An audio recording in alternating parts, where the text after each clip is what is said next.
నందమూరి 'కళ్యాణ్ రామ్' లాంటి mid range hero తోటి తక్కువ బడ్జెట్‌లో తీసిన 'పటాసు' సినిమాతోటైతే దర్శకుడిగా పరిచయమైండు అనిల్ రావిపూడి. ఆ తర్వాత ఆయనే 3 మిడ్ రేంజ్ మూవీలు తీసినప్పటికీ పెద్ద హీరోలతోటైతే చేయలేదు. ఐదో సినిమానైతే ఏకంగా మహేష్ బాబు తోటి జట్టు కట్టిండు. వీరి కలయికతోటి వచ్చినటువంటి cinema 'Sarileru Neekevvaru' super hit block buster అయింది ఆ సినిమా. దాని తర్వాత 'భగవత్ కేసరి', 'సంక్రాంతికి వస్తున్నాం' లాంటి సీనియర్ హీరోలతోటైతే ఆయనే చేసిండు.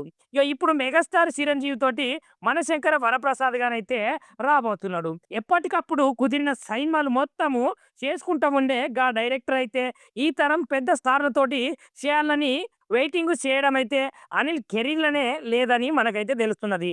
అలా అని టాప్ హీరోలతోటైతే సినిమాలు చేయాలని ఆయనకు ఆశ లేదని కాదు. ఆ ప్రయత్నాలైతే చేస్తున్నాడట సారు, చేసిండట కూడా. జూనియర్ ఎన్టీఆర్ గారికైతే గతంలో 2, 3 కథలే ఇనిపించిండట. బన్నీ సార్‌ని కలిసి ఆ సార్ గూడా ఒక స్టోరీ గూడా వివరించిండట.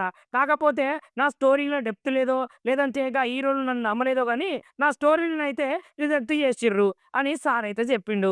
ఇప్పటికప్పుడు తనదైన శైలిలోనైతే వెరైటీ సినిమాలైతే తీస్తున్నాడు గదా! ఇక ముందు గూడా ఆయనకు పెద్ద పెద్ద అవకాశాలు రావాలని మనం గూడా కోరుకుందాం.